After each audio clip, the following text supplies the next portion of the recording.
with the equipment.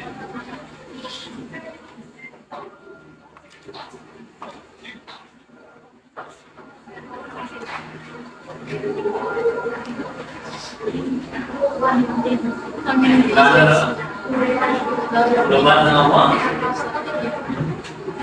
What do you mean? Like for example, the local community decision-making process implementation and of digital inclusion, which has to meet the specific needs of people they aim to serve. So kung magkakakulang sila, the government, community, di ba? The government, makulang sila sa community. Okay, sa seminar to meetings. So ano kailangan sa mga lugar? Engage sila. For example, kailangan nila sa internet access. Mga free wifi zones. Maka-engage sila sa community. Kung kailangan sa community sa ilang pangangailangan. Community engagement. Next naman is ang data privacy security. Data. Drives the importance of data privacy and security to protect vulnerable population online threats and attacks. Sige daw. Pag-i-maintain data privacy and security. Ano sir? Dapat kailangan itabi ang data privacy and security sir kaya para ma-protect natin niya. Siyempre, ang privacy code.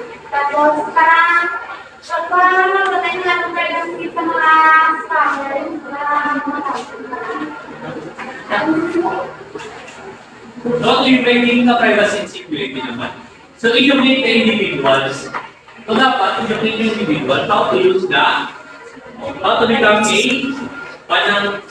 internet, connected ka, secure sa internet. So, parang avoid ka sa online threats or scam na viruses, malware, dapat educated ka na mga kapagay. Next naman is monitoring and evaluation. So, opinions assess and evaluate the effectiveness of digital divide, reduction programs to make it data-driven improvements. So, since about sa data privacy, so you need to become educated about sa digital divide. So, last is long-term planning.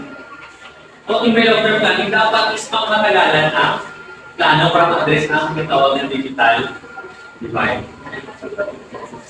Ito ba yung plano? Naintindihan? Yes. Okay, questions? No? Clarifications? No? Okay, so for your assignment, write it in one of sheet of paper.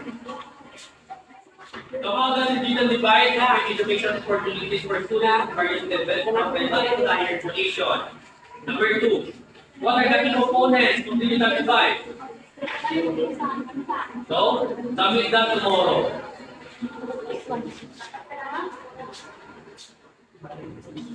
Sir, i-quiz mo to boss o sa Miraculous pa? Ay, thank you.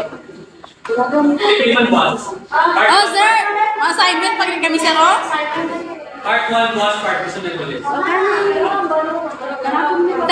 sir, 10. 10, tapos 10.